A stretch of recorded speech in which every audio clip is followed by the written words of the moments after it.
Fire. It changed the course of human history.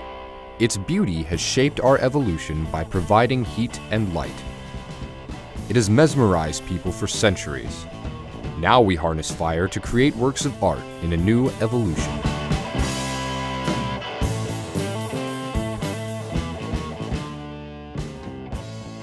Fire performers harness the beauty of the flame to create stunning displays that leave their audiences spellbound. Forges and furnaces soften iron and glass to create wonderful masterpieces. Industrial arts such as blacksmithing, glassblowing, and bell making are all trades dependent on the use of fire. These are the trades that built civilization and are now in danger of being swallowed up by modern technology. One school is striving to keep these trades alive. The Crucible, in the heart of Oakland, gives students an opportunity to reconnect with their ancestry by bringing together a fascinating group of artisans and craftsmen to teach these lost arts.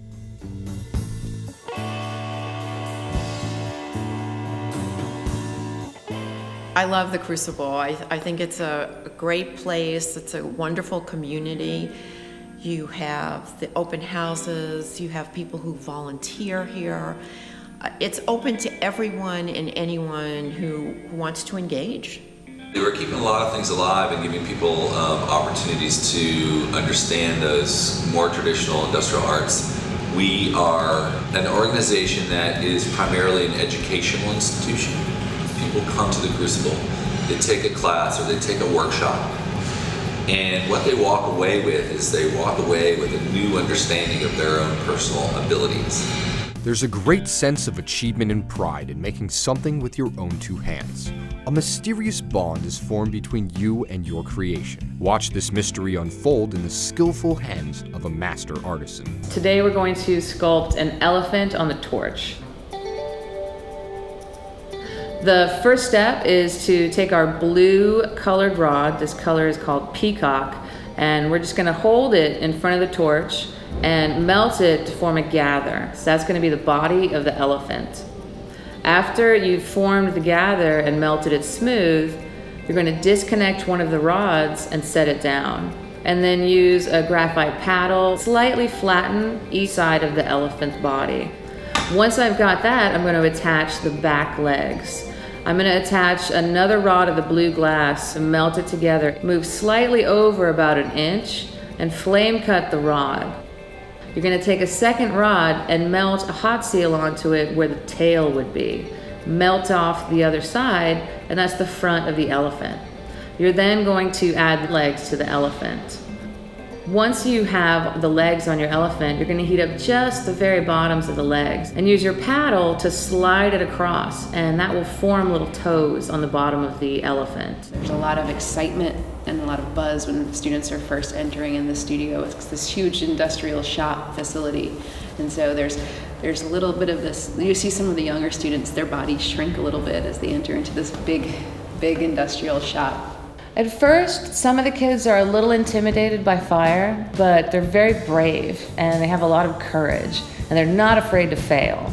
Adults often have some hang-ups and they like perfection, but the kids are usually here because they have an interest in art and their parents encourage it and they want to try something new. They're very open, they're not afraid to drop a project halfway through if it's not working and just start over again. Overcoming the fear of failure allows you to bring your creation to life. Once I have the body shape of the elephant with 4 legs coming down and the tail attached to it, I can add the head. I'm going to create a gather with another blue rod and melt that on for the head. I'm going to slowly, gently heat the rod to make the trunk.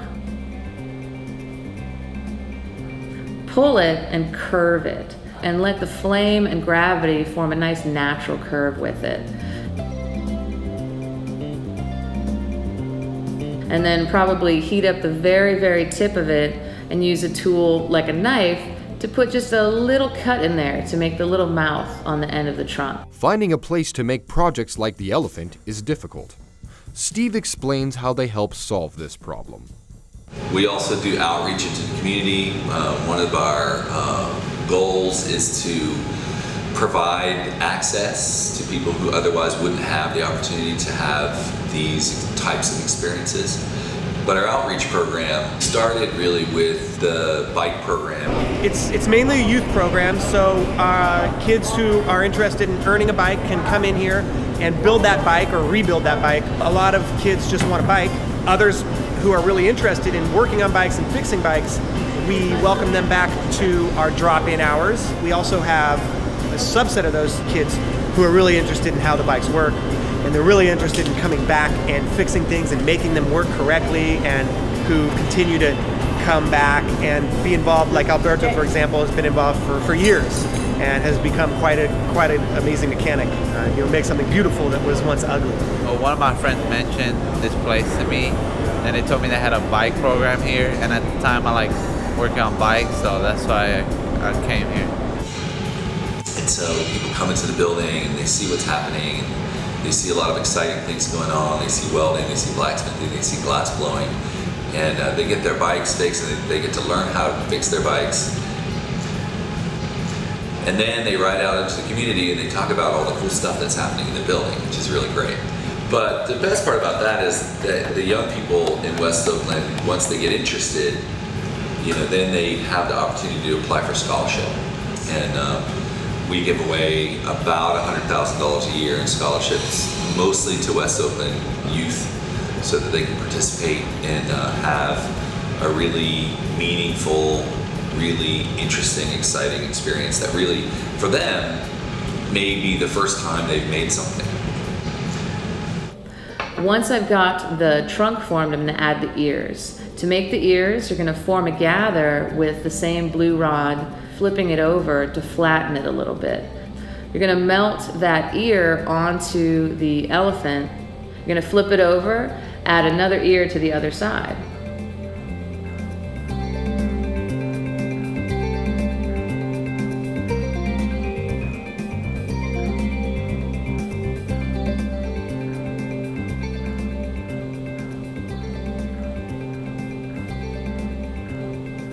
So you'll have just two sort of chunky blobs on the elephant. Take a pair of mashers and pinch it to flatten it out into a little circle. You can heat them up and shape them.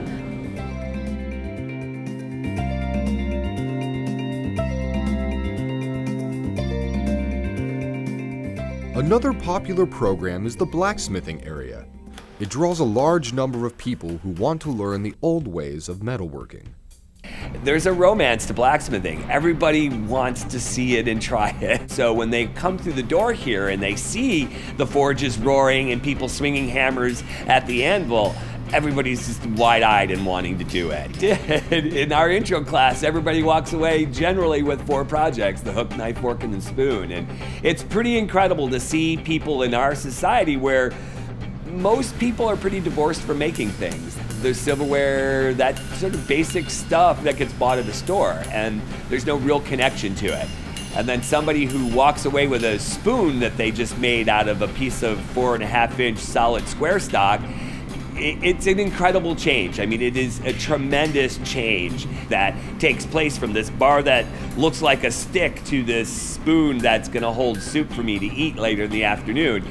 I think people are kind of amazed that they're able to do something like that, take something from a raw chunk of metal and turn it into something that they could use. I think that is probably what gets people the most excited. Everybody loves the Crucible and comes here.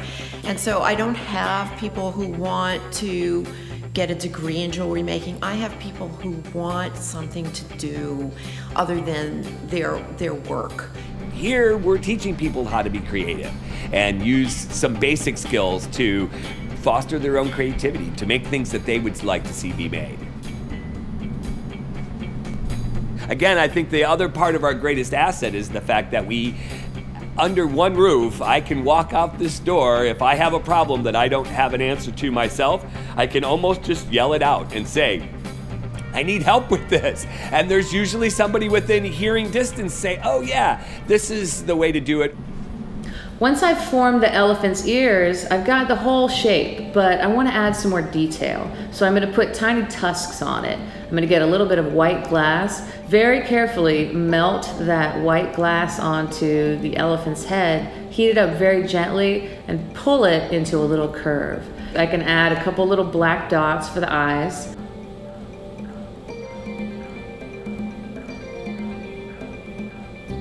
and then put my elephant in the flame right where that little elephant tail should be. I'm gonna heat that up, bring it outside the flame, and pull that glass down, form the tail. Then you're going to lift the elephant up out of the flame cut it, and then you end up with that tiny tail. Fostering creativity is what the Crucible does best. Tara's elephant is just one of the many projects that introduces students to the seduction of the creative process. One of the organization's goals is to fan the flames of creativity in the community. The Crucible invites you to experience the joy and mystery of creation through these ancient trades, before they're lost forever.